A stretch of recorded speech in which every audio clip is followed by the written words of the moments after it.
ellos desde Producciones Sarmiento han conseguido que en Villafranca del Bierzo, que es una ciudad en el fondo grande, pero no capital de provincia, llevarle a la ilusión, vamos a seguir con el término vinculado al objeto de estos encuentros de verano, llevar la ilusión a través de la música y el cine a pues los habitantes y las personas que tienen todo el derecho, como todos obviamente, de entender que la cultura es una parte fundamental para la realización de nuestras vidas, ¿no?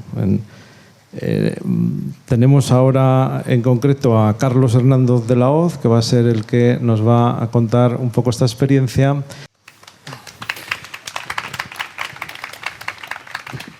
Bueno, muchas gracias. Gracias a la vicerrectora, a Carmen y a todo su equipo por esta invitación. Espero que nos coja a estas alturas de la mañana muy cansados. En cualquier caso, intentaré tener la vocación de ser breve. Confieso que cuando nos llamaron me entró la duda de si el tipo de proyectos culturales, de emprendeduría cultural y social que estamos llevando a cabo en Villafranca tendrían la envergadura suficiente para este entorno académico tan excelso. Pero luego descubrí que el tema era la ilusión. Y digo, bueno, por ilusión vamos sobrados, ¿no? Ilusión por arrobas, que es una unidad de medida muy de los pueblos, por otra parte. Me vino a la cabeza también ese verso del gran poeta portugués Miguel Torga, que dice que lo universal es lo local sin barreras, sin paredes. Y de alguna forma creo que estos proyectos de emprendeduría social y cultural, de alguna manera Villafranca del Bierzo es metáfora, es relato, en estos tiempos de vaciamiento y despoblación, de muchas otras partes en cualquier lugar del mundo. Ahora que las grandes metrópolis, Shanghái, Nueva York, Madrid, cada vez están más cerca entre ellas, que comparten flujos de capital, que comparten modos de vida urbana, paradójicamente las provincias, los pueblos, comienzan a estar cada vez más alejados de sus metrópolis, ¿no? Yo creo que nosotros en eso tenemos la vocación de intentar acortar esas distancias para no perder esa parte del todo social, pero también por un sentido de recuperación de la propia memoria. Porque ¿quién no tiene un pueblo en su vida?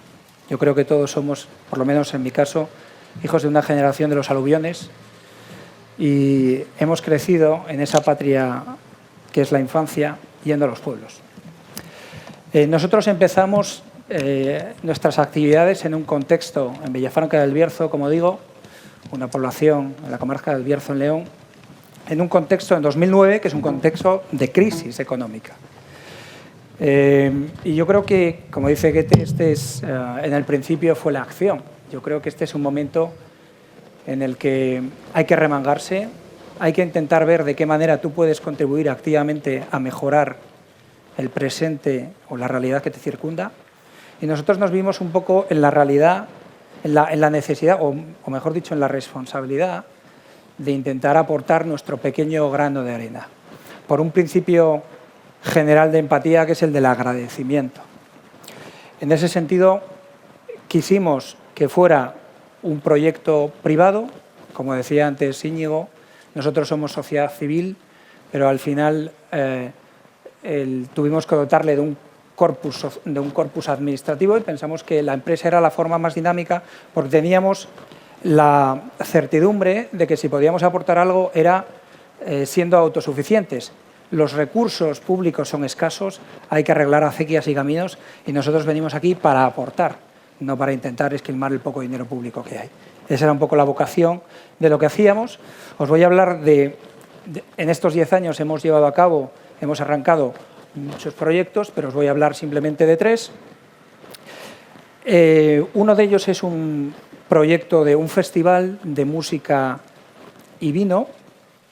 Hemos hablado mucho de música clásica, pero nosotros también queríamos, en esa parte del reto que nos proponíamos, acercar a públicos jóvenes. Y pensábamos que la manera de instrumentar eso es a través de la gran capacidad de comunicación que tiene la música rock. Con lo cual nos acercamos a unas audiencias mucho más jóvenes, y también a unas audiencias globales. Una de las cosas que nosotros podíamos aportar, hemos tenido la fortuna de formarnos fuera, de trabajar en distintos sitios, era aprovechar esas audiencias globales e intentar que eso revirtiera en favor de Villafranca. Con lo cual, acercamos a la música y el vino a través de un festival. Hacemos también, es un festival, por cierto, cuyas entradas acaban en 3 minutos y cuyo precio es de 150 euros. Digo esto para que no es baladí. Es decir, son unos públicos altamente interesados en venir a esta propuesta que muchas veces, como nos pasaba con algunos de los públicos que venían, han oído hablar de ello. Cuando buscan Villafranca, encuentran que hay más de 50 Villafrancas en España. O sea, vienen al albur de la propuesta. Hicimos lo mismo con un ciclo de cine de películas antiguas que consigue abarrotar un antiguo teatro en sesiones de un domingo a las 12 de la mañana. Y finalmente nos hemos metido también en proyectos industriales, en este caso una empresa que intenta reinventar la vieja zapatilla de cuadros de los abuelos, intentando hacer de eso pues un proyecto estilizado, un proyecto atractivo que entronque con esos públicos de una nueva generación. El primero de los actos es el evento Sarmiento. Como os decía antes, y parafraseando a Rilke, la verdadera patria del hombre es la infancia. Esta es una historia que surge de un fracaso en este caso empresarial, y es una familia que está vinculada a Villafranca durante generaciones y que se dedica a intentar hacer un vino de calidad en unos tiempos donde lo que se vendía era el vino de las cooperativas a granel. Eso es un fracaso, termina yéndose a la suspensión de pagos, pero los niños de aquella generación que recuerdan llegar tarde al colegio porque ayudaban a sus padres en la vendimia, y ya sabéis que nada queda más inoculado en la infancia que el hecho de hacer pellas en clase. Entonces, esos niños, tiempo después, se forman, viajan por el mundo, conocen gentes, entroncan con redes globales y deciden llamar a amigos de amigos y traerlos para hacer en el tiempo de la vendimia una experiencia como la que ellos tenían de niños. Una experiencia que pase por vendimiar la uva, pisarla, hacer en un primer momento nuestro propio vino y después hacerlo en un entorno, en un paraje natural, donde tengan lugar conciertos de música rock, donde tengan lugar experiencias culturales y de ocio cultural de distinto tipo. Como veis, de esto mencionaba anteriormente, hacemos la pisada de la uva, hacemos la vendimia, hacemos catas. Al principio empezamos haciendo nuestro propio vino, pero luego nos dimos cuenta que la mejor forma que podíamos tener de revertir en la economía local era hacer participar a las distintas bodegas en catas, que la gente conociera los proyectos vitivinícolas que hay en la zona. Por supuesto, es muy importante en eso la capacidad de comunicación, de intentar establecer esa empatía, de conectar con esas audiencias que tienen unas narrativas que hay que aprender y que hay que intentar, en ese sentido, poner a disposición de ellas. Este es un ejemplo de ludocatas en las cuales pues, no solo es probar el vino, sino hacerlo de una forma amable, divertida, donde la gente pues, pueda tener también un espacio para conocer al resto de la gente que participa en este evento. Hacemos cantaninos, es una suerte de sinestesia en la cual tú pruebas un vino y este vino te sabe a esta canción. Luego tendremos a Igor Pascual y a Pablo Moro, introducidos por Lucía, como un ejemplo práctico de este tipo de actos que suceden durante el fin de semana. Hacemos conciertos, normalmente hacemos conciertos, algunos de los cuales están incardinados en el propio pueblo, para que haya ese diálogo con la sociedad local, para los cuales es obviamente gratuito, y luego tenemos unos emplazamientos espectaculares desde el punto de vista de la naturaleza, donde los públicos tienen la capacidad y la oportunidad de tratar en primera mano con los artistas en un ambiente pues, distinto a lo que suele ser la oferta de festivales de rock habituales que pues, suelen estar basados en economías de escala, grandes cantidades. Nosotros intentamos, en ese sentido, revertir también lo que es el propio modelo, o reinventar lo que es el propio modelo de festival. En vez de hacer un festival mucho más empático, mucho más cercano, mucho más pequeño en escala, estamos hablando de 1000 personas, nosotros siempre decimos que te tiene que dar tiempo, al menos conceptualmente, a poder saludar a todo el mundo. Entonces, en ese sentido, también cambiar la relación entre cliente-proveedor, hacer una relación mucho más anfitrión-invitado, donde también los invitados, los participantes, tengan la capacidad de poder influir en las decisiones que se tomen parte activa a la hora de contribuir con las propuestas musicales, etcétera, etcétera. Y, por supuesto, también, como este es un proyecto privado, cuyo fin es que parte del dinero que se saque genere unos flujos de beneficio hacia el pueblo, también intentamos en eso tener patrocinadores. Todas las fotos que enseño, este es un ejemplo, por ejemplo, de un concurso fotográfico que hacemos para patrocinadores. Todas las fotos que enseño son fotos que están sacadas por la gente que participa, que están acostumbrados a usar redes sociales, que manejan aplicaciones como Instagram y que también contribuyen con todos esos contenidos al proyecto común. Y con esas fotografías pues hacemos también una primera instancia pues la etiqueta de nuestro vino. ¿Vale? Esta es una serie de declaraciones, de testimonios de gente que viene desde distintas partes del mundo y también un poco las cifras. Es un modelo urbano, un alto grado de fidelización y sobre todo pensando un poco en ese segmento de edad que antes comentaba y que yo creo que es tan importante para los pueblos en el sentido de intentar rejuvenecer también por lo menos las visitas, las poblaciones. Mucha de esta gente que viene a este evento termina volviendo con otros amigos, termina participando en proyectos industriales que hay, han participado en bodegas, terminan pensando en comprar una propiedad en el propio sitio y es una forma también de dinamizarlo. Hemos extendido también este modelo y hemos intentado hacer en otros lugares otras experiencias que nosotros denominamos portátiles. El segundo de los proyectos tiene que ver con un ciclo de cine que nosotros llamamos el Cine Franca y que intenta también romper la estacionalidad en estos momentos de estos pueblos que tienen a lo mejor flujos de turismo en el verano. También, por ejemplo, en el caso de Villafranca del Bierzo está el Camino de Santiago, pero que luego, llegado el momento, en invierno son temporadas bajas. Bueno, vamos a intentar romper esa estacionalidad. Entonces, había un teatro, el Teatro de Villafranca es un teatro precioso, pero es un teatro que desde el punto de vista programático estaba muy languideciente, porque no había la posibilidad de tener recursos. Nosotros cogimos ese teatro e intentamos establecer una programación recuperando los ciclos, aquellos ciclos de sesiones continuas de los cines, casi revisitar el cine en zapatillas, ¿no? El cine como un espacio amable en estos tiempos de consumo casi bulímico de contenidos audiovisuales, donde todos estamos metidos en pantallas de ordenador. Yo creo que hay que recuperar los cines como ese elemento totémico desde el punto de vista cultural, ese espacio donde no solo sucede la proyección, sino que sucede también el comentario, el intercambio, el ambigú, el ocio, ese espacio intersticial entre la sociedad y la cultura.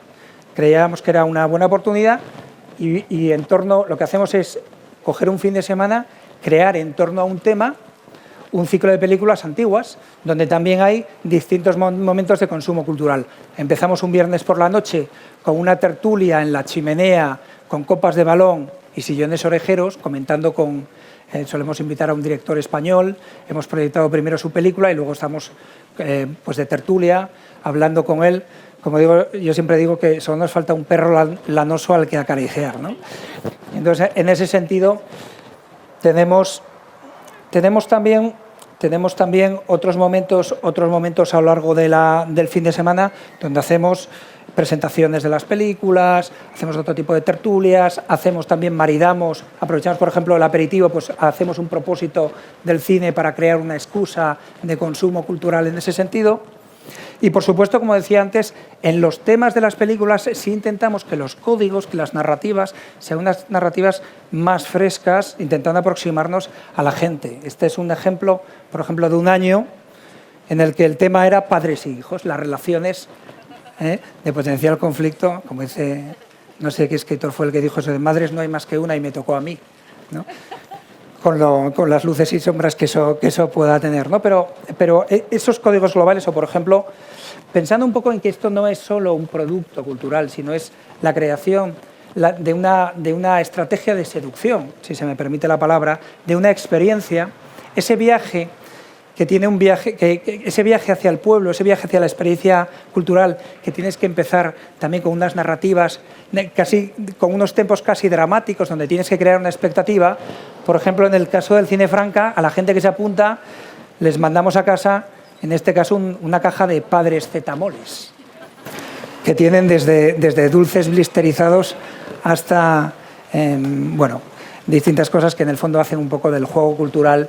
La gente viene también con una actitud que tiene un sentido lúdico, quitarle también, desproverle a la alta cultura, al cine, a la música, de esos elementos un poco de alejamiento formal de los que antes también se han dado ejemplos, ¿no? O aquí, por ejemplo, la relación entre el poder, el dinero, poderoso caballero, pues bueno, le das unas narrativas que sí es verdad que conectan mejor con esos públicos, que al final son públicos, no nos engañemos, son públicos que también tienen capacidades adquisitivas, son gente dispuesta, tienen poco tiempo, pero están muy dispuesta a escuchar planes diferentes a los que poder dedicar su tiempo libre. Nosotros estas empresas digo siempre, son empresas sociales porque nuestro fin no es ganar dinero.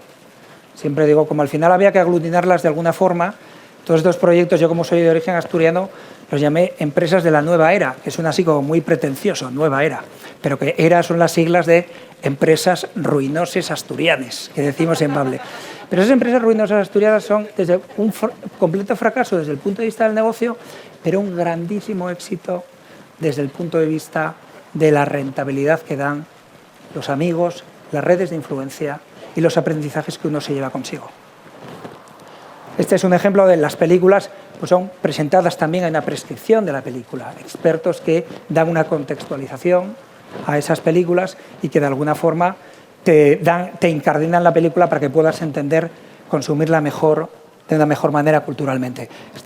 Esas tertulias de las que hablaba antes, este es José Luis Cuerda, no sé si habéis visto Amanece, que no es poco, bueno, era cita obligada en un entorno rural, pues que se pusiera esa película, ¿no? Aquí él se quejaba, claro, va con un jersey de lana, se quejaba de la temperatura Bueno, hay cosas que no podemos controlar. En cualquier caso, también, y yo siempre digo, la gente busca un sabor sin marca que ya no vende nadie. O sea, yo creo que quien está acostumbrado a viajar globalmente, tú te puedes tomar un filet mignon en cualquier sitio, pero ya no puedes comerte un botillo o unas buenas migas. Entonces, en ese sentido, yo creo que estos públicos también agradecen la parte de ese pueblo, de ese sabor sin marca que ya no vende nadie, como decía. La parte de poder tomar un buen producto que de otra forma son lo que yo llamo expresiones de nuevo lujo. Los lujos ya no son esos arquetipos que nos han vendido, los lujos es la vida buena, la belleza. La verdad es belleza, la belleza de esas cosas que aún permanecen verdaderas. Entonces, estas son en el fondo excusas de socialización para comentar estas películas. Esta es una botillada, una botillada que al final esto te lleva a la película de la sesión de la tarde un poco anestesiado. Pero bueno, la gente como es joven también recupera pronto. Cines llenos, con gente joven. Películas que no son necesariamente novedades, películas que al final son clásicos. Como decía antes, en ese consumo bulímico de los contenidos, yo a veces, perdonad por hablar a título personal, pero me veo consumiendo cosas que son ciertamente desde el punto de vista de la obra artística muy medianas, por no decir mediocres, cuando al final hay grandes clásicos que no están vistos. Vamos a mostrarlos.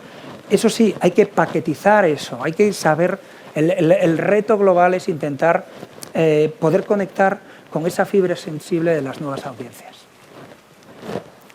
El tercero de los proyectos, ya nos hemos animado y decimos, bueno, vamos a hacer gestión cultural, pero estamos haciendo otras cosas.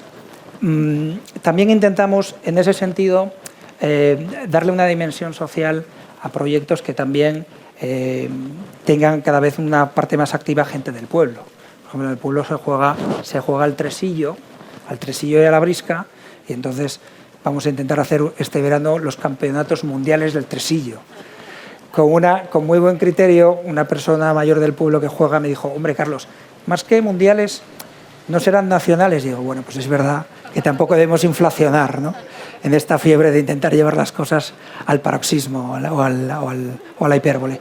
Pero este tercer proyecto, nosotros también decidimos que queríamos meternos en productos industriales. Vamos a darle un redoble al reto. Y, como os decía antes, cogimos cogimos la zapatilla de los abuelos, que al final tiene una gran capacidad de conexión emocional, porque no deja de ser un cliché envejecido, feo, rural, pero que de alguna forma tiene inoculado la estima de recuerdo de una generación que ha visto eso en los pisos de los años 70 y 80, ¿no?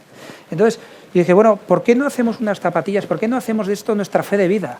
¿Por qué no hacemos un proyecto que tenga una capacidad seminal de proponer nuestras propias ideas sean autoafirmadas a través de productos que a lo mejor no son bonitos? Las zapatillas tienen por nombre Balbino. Balbino es un nombre bastante feo. O perdón por la expresión, no, la palabra no es fea, la palabra es antigua. Ya nadie se llama Balbino. Hay muchos Kevin Josés, pero hay muy pocos Balbinos. Sin embargo, es un nombre que tiene también esa parte de nobleza antigua de los pueblos. Balbino es un personaje real, un personaje del pueblo, singular, que yo conocí por una anécdota, y es que se compraba los trajes y los metía 3 días debajo del colchón para que se arrugaran, porque una cosa es la elegancia y otra muy distinta la vitola. Y digo, pues qué gran verdad, ¿no?, hacer de esto.